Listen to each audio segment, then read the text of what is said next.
నమస్తే welcome to news today. ఇవాళ ఒక సూపర్ స్టార్ హీరో మన ముందున్నారు. మంచి మంచి విషయాలు చెప్తారు. అయితే ఫస్ట్ నేను ఆ సూపర్ స్టార్ హీరో ఎవరనేది నేను మీకు కొన్ని హింట్స్ ఇస్తానన్నమాట. మీరు ఎవరో పసిగట్టండి. అంటే తన పేరు మీదనే హెయిర్ స్టైల్ ఉంది. 50-40 ఏళ్ల కిందట అమ్మాయిలకి తను ఒక సోగ్గాడు అంటే ఒక లవర్ బాయ్ అనమాట. పెళ్లి చేసుకుంటే ఇట్లాంటి అబ్బాయిని పెళ్లి చేసుకోవాలి అని అనుకునేవాళ్ళు అప్పుడు ఆ కాలం అమ్మాయిలు. ఇంకా అంతేకాకుండా సినిమా ఇండస్ట్రీకి సంబంధించి రియల్ ఎస్టేట్ రంగానికి మెయిన్ పునాది తనే వేశాడు అని అంటారు. సంస్కారంలో కానివ్వండి, సంపాదనలో కానివ్వండి, అంటే ప్రతి ఒక్కటి ప్లానింగ్ పర్పస్గా ఉంటుంది. సో అటువంటి పేరుంది. మీకు అర్థమైపోయి ఉంటుంది ఆ హీరో ఎవరనేది. శోభన్ బాబు గారు.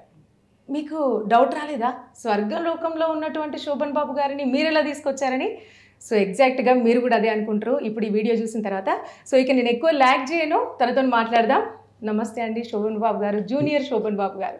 గాడ్ బ్లెస్ యూ అమ్మ. ఎలా ఉన్నారు? అమ్మ ఫైన్. నేను మిమ్మల్ని చూస్తుంటే నేను ఇంటర్వ్యూ మొత్తం కంప్లీట్ చేస్తున్నా లేదా మిమ్మల్ని ఇట్లనే చూసుకుంటుంటున్నా అనిపిస్తుంది. నాకు ఇప్పుడు అర్థమవుతుంది అంటే శోభన్ బాబు గారిని ఎందుకు అంతగానం అమ్మాయిలు ఇష్టపడేవాళ్ళు ఆ కాలంలో అని నాకు ఇప్పుడు అనిపిస్తుంది.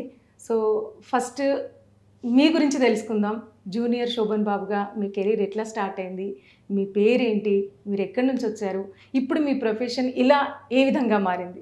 మాది వెస్ట్ గోదావరి తాడేపల్లిగూడెం ప్రక్కనే కుంచెనపల్లి అనే విలేజ్లో నేను పుట్టి పెరిగి ఇప్పుడు ప్రస్తుతం తాడేపల్లిగూడెంలో ఉంటున్నాను. నాకు నా తల్లిదండ్రులు పెట్టిన పేరు వెంకటేశ్వర్లు, కళామ తల్లి పెట్టిన పేరు జూనియర్ శోభన్ బాబు. మరి నేను చిన్నప్పటి నుంచి నాటకాలు అంటే ఎంతో ఇంట్రెస్ట్గా చూసేవాడిని. అది క్రమేపీ అలా అలా నేను నాటక రంగంలో కృష్ణుడు, వికర్ణుడు, అశ్వత్థామ, శుక్రాచార్యుడు ఇలా ఎన్నో నాటకాలు వేసి 2014-15 ఆనాటి రాష్ట్ర ముఖ్యమంత్రి గారు సీఎం చంద్రబాబు నాయుడు గారితో అవార్డులు కూడా తీసుకున్నాను. మురళీమోహన్ గారు అయితే అప్పుడు రాజమండ్రి ఆయన ఎంపీ చేస్తున్నారు.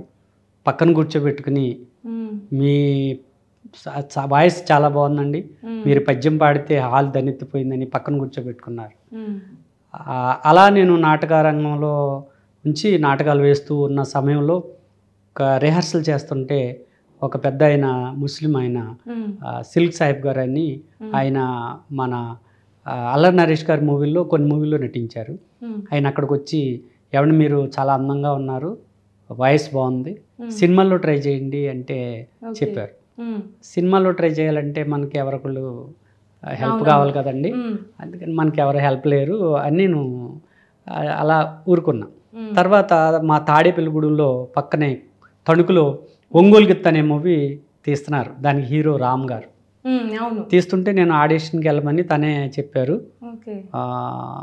చెప్తే నేను ఆడిషన్కి వెళ్ళాను. దానికి మన కమిడియన్ నామాలమూర్తి గారు ఒక ఆయన ఉన్నారు, మీకు తెలిసి ఉంటుంది. ఆయన బాగా ఫేమస్ డైలాగ్ రే దువ్వ దువ్వ అని బ్రహ్మానందం గారు నారాయణ రే దువ్వా దువ్వ అని అంటారు. ఏంటే దువ్వరా అంటే దువ్వ అంటారు. ఆ డైలాగ్తో ఫేమస్ ఆయన కూడా రిఫర్ చేసి ఇలా వెంకటేశ్వరరావు చాలా మంచి టాలెంట్ పర్సన్, ఏదైనా క్యారెక్టర్ ఇవ్వండి చెప్పడం జరిగింది.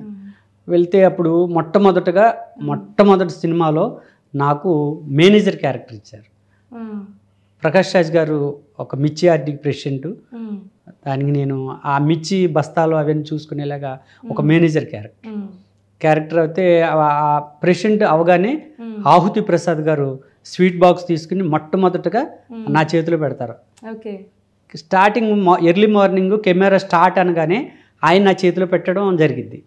అది ఆ భగవంతుడి దయ వల్ల ఆహుతి ప్రసాద్ గారు ఎక్కడున్నా ఆయన ఆత్మకు శాంతి కలగాలి, ఆయన హస్తం మంచిది. మొట్టమొదటగా నాకు అలా పెట్టారు. ఇది ఇవాళ నన్ను ఇండస్ట్రీకి నేను వచ్చి ఇలా చాలా మూవీల్లో, సీరియల్లో, వెబ్ సిరీస్, షార్ట్ ఫిల్మ్లు చాలా చాలా చేస్తున్నాను.